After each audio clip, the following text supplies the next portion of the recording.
మలక్పేట్లో ఆస్మాన్ garh elite రెసిడెన్సీలో మొత్తం 15 ఫ్లాట్లు ఉన్నాయి. 15 ఫ్లాట్లలో 9 మంది న్యాయబద్ధంగా, ధర్మబద్ధంగా, చట్టబద్ధంగా కొనుక్కొని నివాసం చేస్తున్నారు. ఈ 9 కుటుంబాలు హైందవ కుటుంబాలు, అంటే హిందూ కుటుంబాలు. ఇది కాక ఇంకొక 6 ఫ్లాట్లు ఉన్నాయి ఇక్కడ. అందులో 3 రాజేష్ బన్సల్ అనే ఒక వ్యక్తికి అమ్మడం జరిగింది బిల్డర్ ద్వారా. వారెవరో, వారు ఎలా ఉంటారో మనం ఈ రోజు దాకా ఇక్కడికి వాడు రావడం జరగలేదు.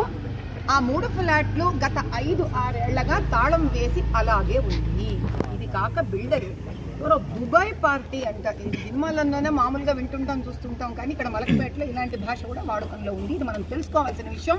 ఏదో దుబాయ్ పార్టీకి 3 ఫ్లాట్లు అమ్మడం జరిగింది. అతను కూడా గత 5-6 ఏళ్లగా ఎప్పుడు వచ్చింది లేదు, తొంగి చూసింది లేదు, అది కూడా తాళం వేసి ఉంది. ఇది ఇలా ఉండగా అక్కడ మీరు ఒక చెప్పడం అయిపోయాక ఒక చూపించుకోండి మీరు కెమెరాలో. అక్కడ ఒక బండి ఉంది. ఆ బండి 6 ఏళ్లగా ఇక్కడ తాళం వేసి పడి ఉంది ఆ బండి. ఇది కాక ఇప్పుడు ఈ బిల్డర్ ఏం చేస్తున్నా అంటే గత 3 సంవత్సరాలుగా ఈ 6 ఫ్లాట్లు అతని తాలూకా వ్యక్తుల కింద ఉంది కాబట్టి అది అతనిదో, వేరే బేనామీ పేర్ల మీద ఇతందో ఇంకెవరిదో మనకు తెలియదు. ఎందుకంటే వాళ్ళ డీటెయిల్స్ కూడా ఈ 9 మంది ఫ్లాట్ ఓనర్స్కి ఇవ్వడం జరగట్లేదు. అంటే వాళ్ళెవరో వీళ్ళకు తెలియదు.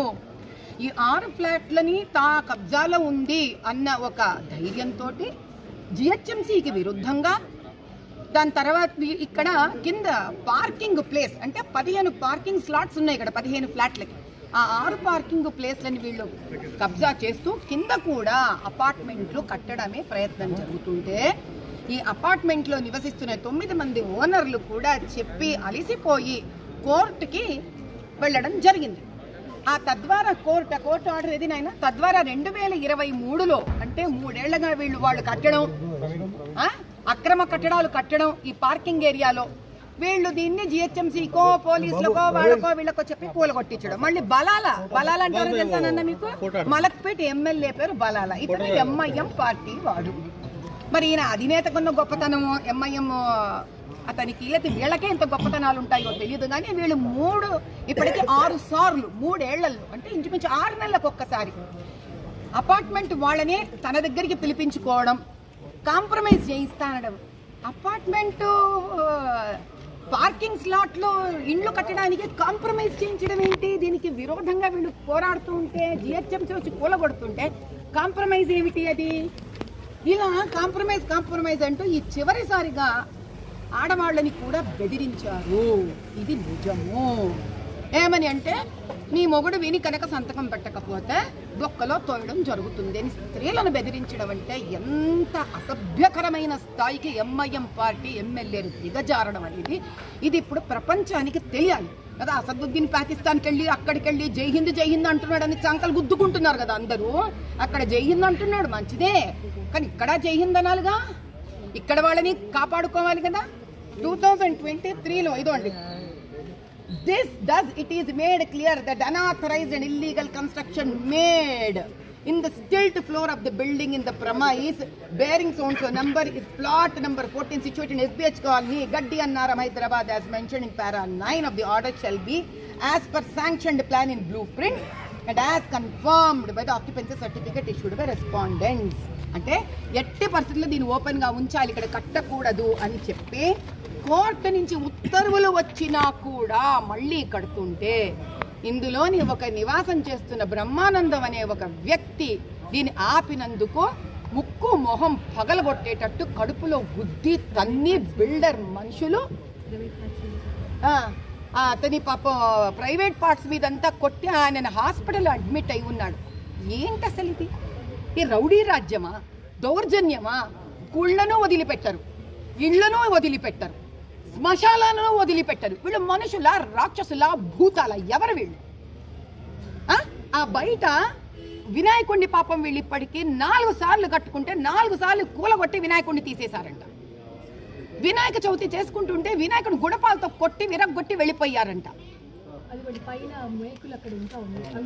చూడండి, అక్కడ వినాయకుడిని పెట్టుకుంటే ఎందుకో ఈ ప్లాట్కి రోడ్డు సూల ఉంది కదా అని వినాయకుడిని పెట్టుకుంటే వాళ్ళు ఆ వినాయకుడిని కూడా కూలగొట్టి తీసేసి పగలగొట్టి తీసేస్తారు. ఏం చేస్తుంది ప్రభుత్వం? ఏం చేస్తుంది అయ్యా ప్రభుత్వం? అడ్డమైన దాన్ని రాజకీయం చేస్తారు. నిజంగా ప్రజలు ఇంత బాధపడుతుంటే రాజకీయ నాయకులు ఏం చేస్తున్నారు? శాసనం చేసే వాళ్ళు ఏం చేస్తున్నారు? అది టీఆర్ఎస్ ఉండొచ్చు, బీఆర్ఎస్ ఉండొచ్చు, కాంగ్రెస్ ఉండొచ్చు, సంబంధం లేదు. ఓట్లు వేసుకున్నారు, మీరు గెలిచారు. ఎలా గెలిచారో అదే సంబంధం లేదు. ఈరోజు గెలిచిన తర్వాత వీళ్ళ కోసం నిలబడడం ఈ బాధ్యతనా కాదా? అంటే మనిషి తన ప్రాణానికి పోరాడితే తప్ప అదే చచ్చినా పర్వాలేదు అనుకొని చావును కూడా ఎదిరించి నిలబడాలా? ఎంఐఎంతో జీవించాలంటే ఇక్కడ ఖబర్దార్ చెప్తున్నాను. అది గెలిచిన సర్కారు కానీ దానితో చేతలు కలిపిన ఎంఐఎం అన్న కానీ ఈ ఇలైట్ రెసిడెన్సీ మీద కళ్ళెత్తి కూడా దుష్ట శక్తులు కానీ, దుర్మార్గులు కానీ, దౌర్జన్యం చేసేవాళ్ళు కానీ, ఎన్క్రోచర్స్ కానీ కళ్ళెత్తి చూస్తే రాజ్యాంగ పరంగా ఆ రోజు ఎంత దూరం వెళ్లాలో నేను అంత దూరం వెళ్తాను.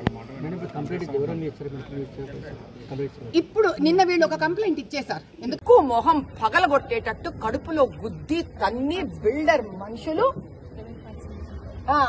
అతని పాపం ప్రైవేట్ పార్ట్స్ మీదంతా కొట్టి ఆయన హాస్పిటల్ అడ్మిట్ అయి ఉన్నాడు. ఏంటి అసలు ఇది? ఈ రౌడీ రాజ్యమా, దౌర్జన్యమా? గుళ్లను వదిలిపెట్టరు, ఇళ్లను వదిలిపెట్టరు, శ్మశాలను వదిలిపెట్టరు. వీళ్ళు మనుషుల, రాక్షసుల, భూతాల? ఎవరు వీళ్ళు? ఆ బయట వినాయకుడిని పాపం వీళ్ళు ఇప్పటికీ 4 సార్లు కట్టుకుంటే 4 సార్లు కూలగొట్టి వినాయకుడిని తీసేశారంట. వినాయక చవితి చేసుకుంటుంటే వినాయకుడు గుణపాలతో కొట్టి విరగొట్టి వెళ్లిపోయారంట. చూడండి, అక్కడ వినాయకుడిని పెట్టుకుంటే ఎందుకు ఈ ప్లాట్కి రోడ్డు సూల ఉంది కదా అని వినాయకుడిని పెట్టుకుంటే వాళ్ళు ఆ వినాయకుడిని కూడా కూలగొట్టి తీసేసి పగలగొట్టి తీసేస్తారా? ఏం చేస్తుంది ప్రభుత్వం? ఏం చేస్తుంది ఆ ప్రభుత్వం? అడ్డమైన దాన్ని రాజకీయం చేస్తారు. నిజంగా ప్రజలు ఇంత బాధపడుతుంటే రాజకీయ నాయకులు ఏం చేస్తున్నారు? శాసనం చేసే వాళ్ళు ఏం చేస్తున్నారు? అది టీఆర్ఎస్ ఉండొచ్చు, బీఆర్ఎస్ ఉండొచ్చు, కాంగ్రెస్ ఉండొచ్చు, సంబంధం లేదు. ఓట్లు వేసుకున్నారు, మీరు గెలిచారు. ఎలా గెలిచారో అదే సంబంధం లేదు. ఈరోజు గెలిచిన తర్వాత వీళ్ళ కోసం నిలబడడం ఈ బాధ్యతనా కాదా? అంటే మనిషి తన ప్రాణానికి పోరాడితే తప్ప అదే చచ్చినా పర్వాలేదు అనుకొని చావును కూడా ఎదిరించి నిలబడాలా? ఎంఐఎంతో జీవించాలంటే ఇక్కడ ఖబర్దార్ చెప్తున్నాను.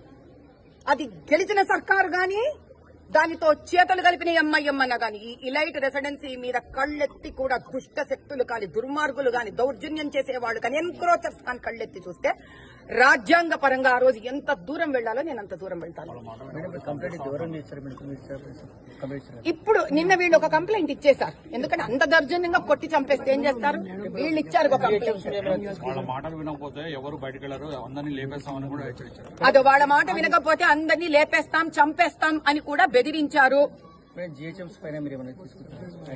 చూడు నాయన, నిన్న ఫస్ట్ ఇక్కడ వీళ్ళు మా బీజేపీ కార్యకర్తలు, మండల అధ్యక్షుడు, కార్పొరేటర్ గారు, వారి భర్త ఉన్న వాళ్ళందరూ కూడా హైందవ సనాతన ధర్మాన్ని ఎవరైతే కాపాడి సంరక్షిస్తున్నారో వాళ్ళందరూ కలిసి పోలీస్ స్టేషన్ కి వెళ్లడం జరిగింది.